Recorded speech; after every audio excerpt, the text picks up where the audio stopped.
Hello dear students, welcome to my English class. आजकेर भिडियोते आमी क्लास 11 सेकेंड सेमिस्टारेर द घोस्ट ब्राह्मण এই প্রশ্নটা নিয়ে আলোচনা করব। তো চলো শুরু করা যাক। द घोस्ट ब्राह्मण, घोस्ट माने भूत और ब्राह्मण माने ब्राह्मण। द घोस्ट ब्राह्मण भूत ब्राह्मण এই টেক্সটটি লিখেছেন লালবিহারী দে। প্রথমেই আমরা অথার এবং এই টেক্সট সম্পর্কে কিছুটা জেনে নেব, তারপরে আমরা মেন টেক্সটে প্রবেশ করব।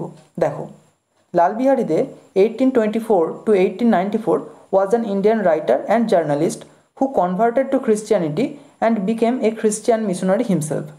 লালবিহারী দে, যার সময়কাল ছিল 1824 থেকে 1894 খ্রিস্টাব্দ পর্যন্ত, ছিলেন অ্যান ইন্ডিয়ান রাইটার, একজন ভারতীয় লেখক, অ্যান্ড জার্নালিস্ট এবং সাংবাদিক, হু কনভার্টেড টু ক্রিশ্চিয়ানিটি, যিনি খ্রিস্টান ধর্মে ধর্মান্তরিত হয়েছিলেন, and became a Christian missionary himself, এবং নিজেই একজন খ্রিস্টান ধর্মযাজক হয়ে গিয়েছিলেন।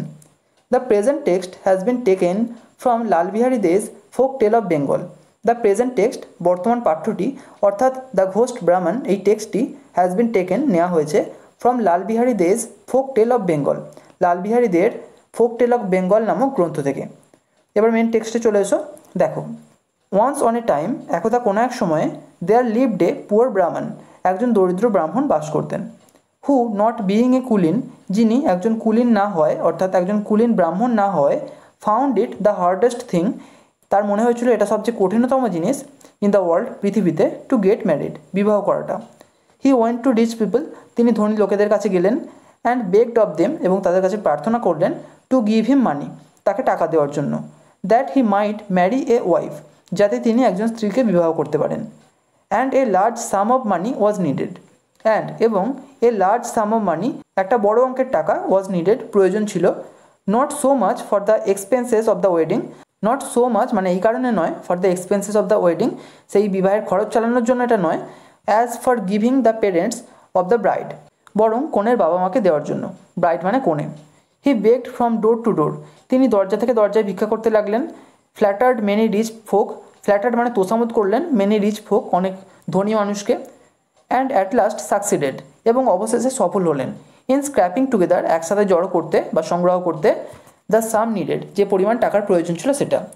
The wedding took place in due time, the wedding মানে বিবাহটা, took place in due time, সঠিক সময়ই হলো, অ্যান্ড হি ব্রট হোম, এবং তিনি বাড়িতে আনলেন, হিজ ওয়াইফ, তার স্ত্রীকে, টু হিজ মাদার, তার মায়ের কাছে। আফটার এ শর্ট টাইম, কিছু সময় পরে, he said to his mother, সে তার মাকে বলল বা তিনি তার মাকে বললেন, mother, I have no means to support you and my wife, বলছে, মা, আই হ্যাভ নো মিনস, আমার কোনো উপায় নেই, টু সাপোর্ট ইউ, তোমাকে সাহায্য করার, অ্যান্ড মাই ওয়াইফ, এবং আমার স্ত্রীকে, I must therefore go, সেই কারণে আমি অবশ্যই যাব, টু ডিস্ট্যান্ট কান্ট্রিজ, দূরবর্তী দেশগুলিতে, টু গেট মানি, টাকা পাওয়ার জন্য, সামহাউ অর আদার, যে কোনো উপায়ে, I may be away for years, আমি বেশ কয়েক বছর দূরে থাকতে পারি, ফর আই ওন্ট রিটার্ন, কারণ আমি ফিরবো না, till I get a good sum, যতক্ষণ না আমি ভালো পরিমাণে একটা টাকা পাচ্ছি, ইন দ্য মিন টাইম, এই সময়ের মধ্যেই, আই উইল গিভ ইউ, আমি তোমাকে দেবো, হোয়াট আই হ্যাভ, যেটা আমার কাছে রয়েছে, অর্থাৎ এই মুহূর্তে আমার কাছে যা টাকা আছে সেগুলো আমি তোমাকে দিয়ে যাব। You make the best of it, এটা দিয়ে তোমার যা ভালো মনে হয় করো, and take care of my wife, এবং আমার স্ত্রীর যত্ন নিও।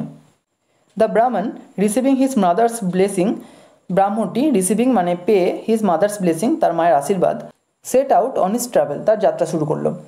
In the evening of that very day, সেই দিনেরই সন্ধ্যাবেলায়, এ ঘোস্ট, একটা ভূত, assuming the exact appearance of the ব্রাহ্মণ, অ্যাজিউমিং মানে ধারণ করে, the exact appearance of the Brahman, সেই ব্রাহ্মণের মতো একই রকম রূপ ধারণ করে, কেম ইন্টু দ্য হাউস, সেই বাড়িতে এলো।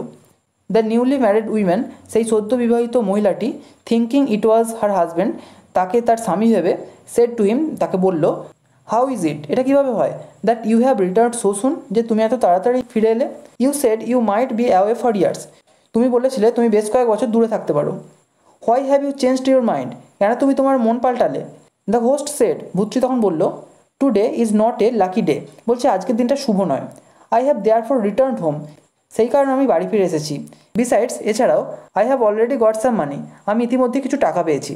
The mother did not doubt, মাও সন্দেহ করলো না, বাট দ্যাট ইট ওয়াজ হার সান, যে এটা তার ছেলে। সো সুতরাং দ্য ঘোস্ট মানে ভূতটা, লিভড ইন দ্য হাউস, ওই বাড়িতে বাস করতে লাগলো, as if he was its owner, যেন সে এটার, অর্থাৎ এই বাড়িটার মালিক, and as if he was the son of the old women, এবং যেন তিনি ওই বৃদ্ধ মহিলার পুত্র, and the husband of the young women, এবং ওই অল্পবয়স্ক বা যুবতী মহিলাটির স্বামী। অ্যাজ যেহেতু দ্য ঘোস্ট অ্যান্ড দ্য ব্রাহ্মণ, ভূত এবং এই ব্রাহ্মণটা, were exactly like each other, একদম একে অপরের মতোই দেখতে ছিল, ইন এভরিথিং, সব কিছুতে, লাইক টু পিস, দুটো মটরশুঁটির মতো, পি মানে মটরশুঁটি। The people in the neighbourhood, প্রতিবেশী মহলের বা আশেপাশের সমস্ত লোকেরা, অল থট, সকলেই ভেবেছিল, দ্যাট, যে the ghost was the real ব্রাহ্মণ, যে ওই ভূতটাই হলো আসল ব্রাহ্মণ। আফটার সাম ইয়ার্স, কিছু বছর পরে, দ্য ব্রাহ্মণ রিটার্ন, সেই ব্রাহ্মণটি ফিরে এলো, ফ্রম হিজ ট্রাভেল, তার যাত্রা থেকে। And what was his surprise, এবং যেটা তার বিস্ময়ের কারণ ছিল, হোয়েন হি ফাউন্ড, যখন সে দেখলো, অ্যানাদার লাইক হিম, ঠিক তার মতোই একজনকে, ইন হিজ হাউস, তার বাড়িতে। The ghost said to the Brahman, সেই ভূতটি ব্রাহ্মণকে বলল, হু আর ইউ, তুমি কে? হোয়াট বিজনেস হ্যাভ ইউ, তোমার কী কাজ আছে, to come to my house, যে তুমি আমার বাড়িতে এসেছো? হু এম আই, আমি কে? রিপ্লাইড দ্য ব্রাহ্মণ, সেই ব্রাহ্মণটি উত্তর দিল, বলছে আমি কে? Let me ask who are you, আমাকে জিজ্ঞেস করতে দাও তুমি কে। দিস ইজ মাই হাউস, এটা আমার বাড়ি। দিস ইজ মাই মাদার, এটা আমার মা। And this is my wife, এবং এটা আমার স্ত্রী। দ্য ঘোস্ট সেড, ভূতটি বলল, why here in is a strange thing, বলছে কেন এখানে সব অদ্ভুত বিষয় ঘটছে? এভরিওয়ান নোজ দ্যাট, প্রত্যেকেই জানে যে, দিস ইজ মাই হাউস, এটা আমার বাড়ি। দ্যাট ইজ মাই ওয়াইফ, ওটা আমার স্ত্রী। অ্যান্ড ইয়ন্ডার ইজ মাই মাদার, এবং ওটা আমার মা। And I have lived here for years, এবং বছরের পর বছর ধরে আমি এখানে বাস করছি। অ্যান্ড ইউ প্রিটেন্ড, এবং তুমি ভান করছো, দিস ইজ ইয়োর হাউস, এটা তোমার বাড়ি। And that woman is your wife, এবং ওই মহিলাটি তোমার স্ত্রী। Your head must have got turned ব্রাহ্মণ, বলছে ব্রাহ্মণ, তোমার মাথা নিশ্চয়ই খারাপ হয়ে গেছে। সো সেইং দ্য ঘোস্ট, এই কথাটা বলে ওই ভূতরা ড্রোভ অ্যাওয়ে দ্য ব্রাহ্মণ, ওই ব্রাহ্মণটিকে তাড়িয়ে দিল, ফ্রম হিজ হাউস, তার বাড়ি থেকে। দ্য ব্রাহ্মণ became mute with wonder, the ব্রাহ্মণ বিকেম মিউট, মানে ওই ব্রাহ্মণটি কিছু আর বলতে পারল না, অর্থাৎ বাকরুদ্ধ হয়ে গেল, উইথ ওয়ান্ডার, বিস্ময়ে। হি ডিড নট নো, সে বুঝতে পারল না, হোয়াট টু ডু, কী করবে। অ্যাট লাস্ট, অবশেষে, হি বিথট হিমসেলফ, সে নিজেই ভাবলো, of going to the king, রাজার কাছে যাওয়ার কথা, and of laying his case before him, এবং তার এই বিষয়টা রাজার সামনে রাখার কথা সে ভাবলো। The king saw the ghost ব্রাহ্মণ, রাজা ওই ভূত ব্রাহ্মণকে দেখলো, অ্যাজ ওয়েল অ্যাজ দ্য ব্রাহ্মণ, সাথে সাথে প্রকৃত ব্রাহ্মণকেও দেখলো। And the one was the picture of the other, এবং একজন অন্যজনের ছবি ছিল, অর্থাৎ দুজনকে একদম সেম দেখতে লাগছিল। So he was in a fix, সুতরাং তিনি দ্বিধার মধ্যে ছিলেন। অ্যান্ড ডিড নট নো, এবং বুঝতে পারলেন না, how to decide the quarrel, কীভাবে এই বিষয়টার সমাধান করা যায়। ডে আফটার ডে, দিনের পর দিন, দ্য ব্রাহ্মণ ওয়েন্ট টু দ্য কিং, ব্রাহ্মণটি রাজার কাছে যেতে লাগলো, অ্যান্ড বিসর্ট হিম, এবং তার কাছে প্রার্থনা করতে লাগলো, টু গিভ হিম ব্যাক, তাকে ফিরিয়ে দিতে, হিজ হাউস, তার বাড়ি, হিজ ওয়াইফ, তার স্ত্রী, অ্যান্ড হিজ মাদার, এবং তার মা। অ্যান্ড দ্য কিং, এবং রাজা, নট নোয়িং, না জেনে, হোয়াট টু সে, কি বলতে হবে, এভরি টাইম, প্রত্যেকবারই, পুট হিম অফ, তাকে ফিরিয়ে দিতেন, টু দ্য ফলোয়িং ডে, পরের দিনের জন্য। অর্থাৎ যখন ওই ব্রাহ্মণ রাজার কাছে যেত, রাজা বুঝতে পারতো না যে কীভাবে এই সমস্যার সমাধান করবে, এবং তাকে বলতো পরের দিন এসো। এইভাবে দিনের পর দিন কেটে যাচ্ছিল। এভরিডে, প্রতিদিন, দ্য কিং টেলস হিম, রাজা তাকে বলে, টু কাম টুমোরো, পরের দিন আসতে। অ্যান্ড এভরিডে, এবং প্রত্যেক দিনই, দ্য ব্রাহ্মণ গোজ অ্যাওয়ে, ব্রাহ্মণটি চলে যায়, ফ্রম দ্য প্যালেস, রাজপ্রাসাদ থেকে, উইপিং, কাঁদতে কাঁদতে, অ্যান্ড স্ট্রাইকিং হিজ ফোরহেড, এবং তার কপাল চাপড়াতে চাপড়াতে, with the palm of his hand, তার হাতের তালু দিয়ে, অ্যান্ড সেইং, এবং বলে, what a wicked world this is, কি দুষ্টু পৃথিবী এটা। আই অ্যাম ড্রিভেন, আমাকে তাড়িয়ে দেওয়া হয়েছে, ফ্রম মাই ওন হাউস, আমার নিজের বাড়ি থেকেই। অ্যান্ড অ্যানাদার ফেলো, এবং অন্য আর একজন, হ্যাজ টেকেন পজিশন, দখল নিয়েছে, অফ মাই হাউস, আমার বাড়ির, অ্যান্ড অফ মাই ওয়াইফ, এবং আমার স্ত্রীর। And what a king this is, এবং কী ধরনের রাজা এটা। He does not do justice, তিনি বিচার করতে পারেন না।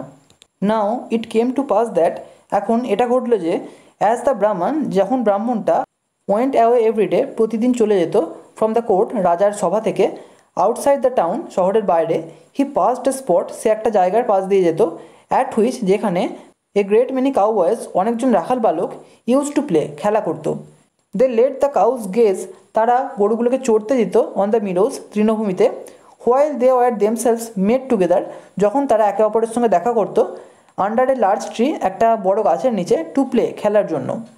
And they played at royalty, এবং তারা রাজা রাজা খেলতো, অর্থাৎ রাজা সেজে খেলতো। ওয়ান কাউবয়, একজন রাখাল বালক, ওয়াজ ইলেক্টেড, নির্বাচিত হয়েছিল, কিং মানে রাজা। অ্যানাদার প্রাইম মিনিস্টার, অন্যজন প্রাইম মিনিস্টার বা প্রধানমন্ত্রী নির্বাচিত হয়েছিল, অর ভিজিয়ার অথবা উজির। অ্যানাদার কোতোয়াল, অন্য আর একজন কোতোয়াল নির্বাচিত হয়েছিল, or perfect of the police, অথবা পুলিশের প্রধান নির্বাচিত হয়েছিল। অ্যান্ড আদার্স কনস্টেবলস, এবং অন্যান্যরা কনস্টেবল অর্থাৎ হাবিলদার নির্বাচিত হয়েছিল। এভরিডে, প্রতিদিন, ফর সেভারাল ডেজ টুগেদার, বেশ কয়েকদিন ধরেই, দে স দ্য ব্রাহ্মণ, তারা ব্রাহ্মণটিকে দেখলো, পাসিং বাই উইপিং, যে কাঁদতে কাঁদতে যাচ্ছিল, ওয়ান ডে একদিন দ্য কাউবয় কিং রাখাল রাজা আস্কড হিজ ভিজিয়ার তার উজিরকে জিজ্ঞেস করলো হোয়েদার হি নিউ সে জানে কিনা হোয়াই দ্য ব্রাহ্মণ কেন ওই ব্রাহ্মণটি ওয়েপ্ট এভরিডে প্রতিদিন কাঁদত। On the vizier not being able to answer the question উজির প্রশ্নের উত্তর দিতে না পারায় দ্য কাউবয় কিং রাখাল রাজা ordered one of his constables তার একজন হাবিলদারকে নির্দেশ দিল টু ব্রিং দ্য ব্রাহ্মণকে আনতে টু হিম তার কাছে। ওয়ান অফ দেম তাদের মধ্যে একজন ওয়েন্ট মানে গেল অ্যান্ড সেড টু দ্য ব্রাহ্মণ এবং ব্রাহ্মণকে বলল the king requires your immediate attendance রাজা তোমাকে এক্ষুনি উপস্থিত হতে বলেছেন। দ্য ব্রাহ্মণ রিপ্লাইড ব্রাহ্মণ তখন উত্তর দিল হোয়াট ফর কিসের জন্য। I have just come from the king আমি সবেমাত্র রাজার কাছ থেকে এসেছি। And he pull me off এবং তিনি আমাকে ফেরত পাঠিয়ে দিয়েছেন টিল টুমোরো আগামীকাল পর্যন্ত। Why does he want me again কেন তিনি আবার আমাকে চান। It is our king that wants you our neat heart king it is our king এটা আমাদের রাজা that wants you our neat heart king ইনি আমাদের রাখাল রাজা যিনি আপনাকে চান। রিজয়েন্ট দ্য কনস্টেবল ওই কনস্টেবল বা হাবিলদার আরও যোগ করে বলল who is neat heart king কে এই রাখাল রাজা। আস্কড দ্য ব্রাহ্মণ ওই ব্রাহ্মণটি জিজ্ঞেস করলো। কাম অ্যান্ড সি আসুন এবং দেখুন ওয়াজ দ্য রিপ্লাই এটাই ছিল ওই কনস্টেবলের reply. The NEET heart king সেই রাখাল রাজা আস্কড দ্য ব্রাহ্মণ ওই ব্রাহ্মণকে জিজ্ঞেস করলো why he everyday went away কেন সে প্রতিদিন চলে যায় উইপিং কাঁদতে কাঁদতে। দ্য ব্রাহ্মণ দেন টোল্ড হিম ব্রাহ্মণটি তাকে তারপর বলল হিজ স্যাড স্টোরি তার সেই দুঃখের গল্প। দ্য নিট হার্ট কিং সেই রাখাল রাজা আফটার হিয়ারিং দ্য হোল এই পুরো গল্পটা শুনে সেড মানে বলল আই আন্ডারস্ট্যান্ড ইয়োর কেস আমি আপনার বিষয়টা বুঝতে পেরেছি। I will give you again all your rights আমি আপনাকে আপনার সব অধিকার ফিরিয়ে দেব। Only go to the king শুধুমাত্র রাজার কাছে যান অ্যান্ড আস্ক হিজ পারমিশন এবং তার অনুমতি চান for me to decide your case যাতে আমি আপনার বিষয়টা নিয়ে সিদ্ধান্ত নিতে পারি। দ্য ব্রাহ্মণ went back to the king ব্রাহ্মণ রাজার কাছে ফিরে গেল অফ দ্য কান্ট্রি ওই দেশের অর্থাৎ ওই দেশের রাজা যিনি প্রকৃত রাজা তার কাছে তিনি ফিরে গেলেন। অ্যান্ড বেগড হিজ ম্যাজেস্টি এবং মহারাজের কাছে প্রার্থনা করলো টু সেন্ড হিজ কেস তার বিষয়টা পাঠিয়ে দেওয়ার জন্য to the NEET heart king রাখাল রাজার কাছে who had offered to decide it যিনি সুপারিশ করেছেন এটা সমাধান করে দেওয়ার। দ্য কিং রাজা whom the case had greatly puzzle যার কাছে এই বিষয়টা গভীর হতভম্বে ছিল গ্র্যান্টেড দ্য পারমিশন শর্ট তিনি অনুমতি দিলেন। দ্য ফলোয়িং মর্নিং পরের দিন সকালটা ওয়াজ ফিক্সড ফর দ্য ট্রায়াল পরীক্ষার জন্য স্থির হলো। দ্য নিট হার্ট কিং সেই রাখাল রাজা হু স থ্রু দ্য হোল যিনি এই পুরো বিষয়টা বুঝেছিলেন ব্রট উইথ হিম তার সাথে এনেছিলেন নেক্সট ডে পরের দিন এ ফিয়াল একটা বোতল উইথ এ ন্যারো নেক যার গলাটা সরু অর্থাৎ সরু গলাযুক্ত একটা বোতল এনেছিলেন। দ্য ব্রাহ্মণ অ্যান্ড দ্য ঘোস্ট ব্রাহ্মণ বোথ অ্যাপিয়ার্ড অ্যাট দ্য বার ব্রাহ্মণ এবং ওই ঘোস্ট ব্রাহ্মণ বা ভূত ব্রাহ্মণ বোথ অ্যাপিয়ার্ড মানে উভয়ই উপস্থিত হলো অ্যাট দ্য বার বিচার সভাতে এখানে বার মানে বিচার সভা। After a great deal of examination একটা বড় পরীক্ষার পর অফ উইটনেস মানে সাক্ষীর অ্যান্ড অফ স্পিচ মেকিং এবং বক্তৃতা রাখার পর the NEET heart king said সেই রাখাল রাজা বললেন ওয়েল বেশ আই হ্যাভ হার্ড এনাফ আমি যথেষ্ট শুনেছি। I will decide the case at once আমি এই মুহূর্তে এই বিষয়টার সমাধান করব। হিয়ার ইজ দিস ফিয়াল এই যে বোতল হুইচ এভার অফ ইউ তোমাদের মধ্যে যেই উইল এন্টার ইনটু ইট এটার মধ্যে প্রবেশ করতে পারবে শ্যাল বি ডিক্লেয়ার তাকে ঘোষণা করা হবে বাই দ্য কোর্ট এই বিচার সভার দ্বারা টু বি দ্য রাইটফুল ওনার সঠিক মালিক অফ দ্য হাউস ওই বাড়িটার দ্য টাইটেল অফ হুইচ যেটার অধিকার নিয়ে ইজ ইন ডিসপিউট দ্বন্দ্ব রয়েছে। নাও লেট মি সি এখন আমাকে দেখতে দিন which of you will enter আপনাদের মধ্যে কে প্রবেশ করতে পারবে। দ্য ব্রাহ্মণ সেড ব্রাহ্মণটি বলল অর্থাৎ যিনি প্রকৃত ব্রাহ্মণ তিনি বললেন you are a neat heart আপনি একজন রাখাল বালক and your intellect is that of a neat heart এবং আপনার বুদ্ধিও ওই রাখাল বালকের মতোই। What man can enter into such a small phial কোন মানুষ এই ছোট বোতলের মধ্যে প্রবেশ করতে পারবে। If you can not enter যদি আপনি প্রবেশ করতে না পারেন সেড দ্য নেট কিং ওই রাখাল রাজা তখন বলল যে যদি আপনি প্রবেশ করতে না পারেন then you are not the rightful owner তাহলে আপনি সঠিক মালিক নন। What do you say sir to this turning to the ghost Brahmin and addressing him এরপর ওই রাখাল বালক বা ওই রাখাল রাজা টার্নিং টু দ্য ঘোস্ট ব্রাহ্মণ ওই ভূত ব্রাহ্মণের দিকে ঘুরে অ্যান্ড অ্যাড্রেসিং হিম এবং তাকে সম্বোধন করে বলল what do you say sir to this এই বিষয়ে আপনি কি বলবেন মহাশয়।